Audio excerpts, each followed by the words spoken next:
Hello everyone. Today's topic is how we can calculate number of atoms per different unit cell. Means in simple type की unit cell में या body centered unit cell में या face centered unit cell में कितने number of atoms हो सकते हैं. Okay. नेक्स्ट टॉपिक है number of atoms per unit cell. Unit cell बता दी मैंने तीन टाइप की. एक तो सिंपल क्यूबिक यूनिट सेल जिसमें सिंपल अरेंजमेंट होगा, सारे एटम्स या कॉन्स्टेंट पार्टिकल्स सिर्फ कॉर्नर्स पे होंगे. सेकेंड टाइप का अरेंजमेंट था बीसीसी या body centred cubic lattice. And third था एफसीसी या face centred cubic lattice. Body centred में कॉर्नर पे एटम्स थे और साथ में यूनिट सेल की बॉडी जो पूरी है एक यूनिट सेल के सेंटर में एटम होगा एक. और फेस सेंटर्ड में कॉर्नर्स में प्लस जितने फेस हैं 6 फेस हैं उनके सेंटर पे कांस्टेंट पार्टिकल होगा. ठीक है, तो उसके अकॉर्डिंग हर यूनिट सेल में कितने नंबर ऑफ एटम्स होंगे, ठीक, कितना कंट्रीब्यूशन होगा, यानी contribution of each atom to unit cell. Corner वाली जो कॉर्नर एटम है उसका 1/8 पार्ट, यानी जो कॉर्नर 8 कॉर्नर्स हैं एक यूनिट सेल में एक एटम का 1/8 पार्ट ही कंट्रीब्यूट हो रहा है. अब ये कैसे पता लगता है, तो सपोज एक एग्जांपल दे रही हूँ. सपोज ये अच्छा, ये तो पता है कि हर किसी भी लैटिस में कोई एक ही यूनिट सेल तो होती नहीं है, बहुत सारी यूनिट सेल्स होंगी. सपोज मैंने यहाँ पे सिर्फ 4 ली हैं तो हर एक क्यूब एक यूनिट सेल है. ठीक है, तो सपोज इसके बराबर ये है, इसके बराबर ये है, और आगे होती तो और लगाते जा रहे हैं यूनिट सेल. ठीक, ऐसे ही इधर लगा दी, इधर लगा दी.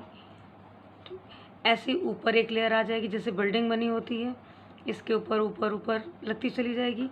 तो अगर आपको ध्यान से देखो, फॉर एग्जांपल हमारे पास ये एक यूनिट सेल है और हमने इसको कंसिडर किया है, तो इसमें कितने कॉर्नर एटम्स होंगे, 8 कॉर्नर एटम्स होंगे. 4 तो ऊपर वाली लेयर पे 1 2 3 4, और एक जो नीचे वाली लेयर पे भी उतने 4 एटम्स होंगे.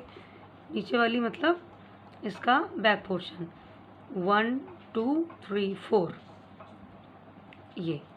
ठीक है, तो ये जो कॉर्नर एटम है यहाँ वाला, सपोज यहाँ कॉर्नर जो एटम है वो इसको टच कर रहा है, इसको टच कर रहा है, इसको टच कर रहा है, और इसमें तो है ही, यानी अपनी लेयर पे सेम लेयर पे एक corner atom 4 unit cells share कर रहा है.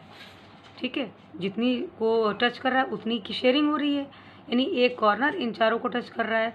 अगर ये वाला हमने कॉर्नर वाला एटम लिया होता तो ये वाला जो कॉर्नर एटम है वो 1 2 3 4 इनको टच कर रहा होता अपनी लेयर पे. और जो नेक्स्ट बिल्डिंग ऊपर वाला जो आएगा उसमें भी सेम वही कॉर्नर एटम 1 2 3 4 ऊपर वाली लेयर को भी कंट्रीब्यूट करेगा. यानी कि एक कॉर्नर एटम 8 यूनिट सेल्स को टच कर रहा है.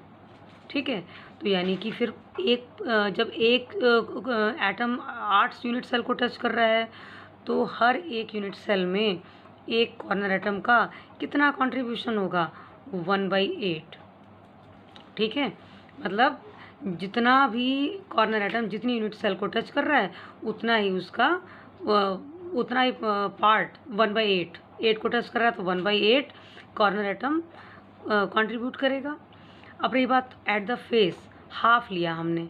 हाफ क्यों लिया, सपोज एक यूनिट सेल लिए, उसके साथ जो दूसरी है जुड़ी हुई बिल्कुल, ये तीसरी जोड़ दें ये, तो सपोज अगर हम इस फेस की बात कर रहे हैं, इस फेस की बात कर रहे हैं, तो इसका मतलब है ये इस जिस यूनिट सेल का फेस है वो प्लस इसके साथ जो बिल्कुल जुड़ी हुई दूसरी होगी ये, यहाँ जो सेंटर में होगा इस फेस के वो इसको और इसको 2 यूनिट सेल को टच कर रहा है.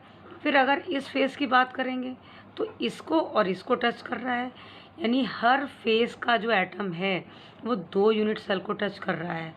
ऐसे ऊपर वाला ले लें, यहाँ सपोज एक फेस ये और इसके जस्ट ऊपर जो होगा वो ये वाली यूनिट सेल, ठीक, इसका ये इन दोनों को टच कर रहा है। इस फेस को ले लें तो ऊपर वाला उन दोनों को टच कर रहा है, यानी कि हर एक फेस का एटम 2 यूनिट सेल के कांटेक्ट में है, टच कर रहा है। यानी कि फिर पर एटम, फेस के पर एटम का कितना कंट्रीब्यूशन होगा, तो 1/2, ठीक है। क्यों? क्योंकि 2 यूनिट सेल को टच कर रहा है हर एक फेस का एटम, तो 1/2 हो गया। And with in the body इसका किसी के साथ कोई कनेक्शन नहीं। बॉडी सेंटर मैंने बताया एक यूनिट सेल में, पूरी यूनिट सेल में सिर्फ एक ही बॉडी के सेंटर पे एटम होगा। तो अगर इसके बराबर में हम जस्ट दूसरी यूनिट सेल लगा भी देंगे तो उससे इसका कोई मतलब नहीं। तो बॉडी का सिर्फ एक रहेगा, कॉर्नर एटम का 1/8 पार्ट और फेस एटम का 1/2 पार्ट का कंट्रीब्यूशन होगा। कंट्रीब्यूशन पता लग गया। अब तीनों अरेंजमेंट में कितने एटम्स प्रेजेंट होंगे, ध्यान से देखना भी।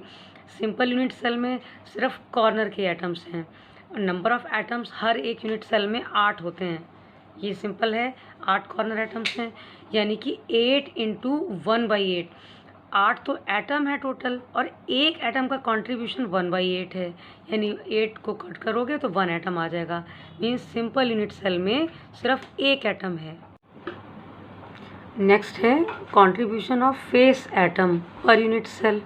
अब देखो, number of atoms present at faces per unit cell, हर एक यूनिट सेल के फेस पे कितने एटम्स होंगे। आपको पता है 6 फेस हैं तो 6 एटम फेसेस के हो गए और उनका कंट्रीब्यूशन कितना है पर एटम, 1/2। अभी मैंने बताया था कि हर यूनिट सेल के फेस पे जो एटम होगा वो 2 यूनिट सेल को टच कर रहा है, मतलब एक जिस पे वो है और दूसरी उसके साथ वाली, ठीक है। ऊपर वाला है तो अपने ऊपर वाले के साथ में होगा, नीचे वाला है तो नीचे वाले के साथ में होगा, राइट वाला है तो राइट वाली यूनिट सेल को टच करेगा, लेफ्ट फेस है तो लेफ्ट वाली यूनिट सेल को टच करेगा, ठीक है। बताया था मैंने, अभी दोबारा बता रही हूँ। ये फेस इसके साथ टच कर रहा है, ठीक। फिर ये फेस तो इस यूनिट के सेल के साथ में टच कर रहा है, ठीक है। ये तो हर एक फेस का एटम 2 यूनिट सेल को टच कर रहा है, तो 1/2 half atom per unit cell इसका कंट्रीब्यूशन हो गया। तो कितना हो जाएगा, 6 एटम फेसेस के और इतना तो उनका कंट्रीब्यूशन है, तो ऐड करोगे आप तो 3 एटम्स आ जाएंगे सिर्फ फेसेस के, ठीक। अब रही बात है जो हमारा अरेंजमेंट था फेस सेंटर्ड, उसमें मैंने बताया था कि भाई फेस के एटम्स प्लस कॉर्नर के एटम्स, तो फेस के एटम्स तो हमने फाइंड आउट कर लिए 3 एटम्स, ठीक। और कॉर्नर एटम अभी निकाला था 1, हर एक यूनिट सेल में एक ही कॉर्नर एटम है, ये दिखाया था। तो number of atoms present in unit cell 8 × 1/8, 8 तो कॉर्नर के एटम है और 1/8 उसका कंट्रीब्यूशन है, 8 1 8, यानी कि सिंपल यूनिट सेल में एक ही कॉर्नर एटम होगा कंट्रीब्यूशन की फॉर्म में, ठीक है। अभी हो गया हमारा फेस का। तो फेस सेंटर्ड में अरेंजमेंट में टोटल नंबर ऑफ एटम हो गए 4, 3 + 1, 3 ऑफ फेस के और 1 ऑफ कॉर्नर, ठीक है। नेक्स्ट है बॉडी सेंटर्ड यूनिट सेल। इसमें क्या है, तो बॉडी सेंटर्ड यूनिट सेल में क्या होता है, एक तो विद इन द बॉडी, ठीक है, body of the unit cell का एक, प्लस कॉर्नर एटम्स का कंट्रीब्यूशन 1, तो 1 + 1 2 एटम्स, ठीक है। तो ये कंट्रीब्यूशन समझ में आ गया होगा। कॉर्नर एटम्स का पर एटम कितना कंट्रीब्यूशन होगा, 1/8। फेस एटम का पर यूनिट सेल कितना कंट्रीब्यूशन होगा, 1/2। और बॉडी एटम का कितना होगा कंट्रीब्यूशन, ओनली 1, ठीक है। तो उसके अकॉर्डिंग हम अरेंजमेंट निकाल लेते हैं। तो सिंपल क्यूबिक लैटिस में 1 एटम पर यूनिट सेल होगा। 1 क्यों, क्योंकि उसमें सिर्फ कॉर्नर एटम्स थे, इसलिए 1 atom per unit cell. FCC में 4 एटम्स पर यूनिट सेल, 4 क्यों, क्योंकि 1 + 3, 1 of corner and 3 of face. And BCC 2 atoms per unit cell, because 1 within the body and 1 of corner atom. तो ये 1 mark में question पूछे आते हैं, number of atoms in different type of arrangement. ठीक है।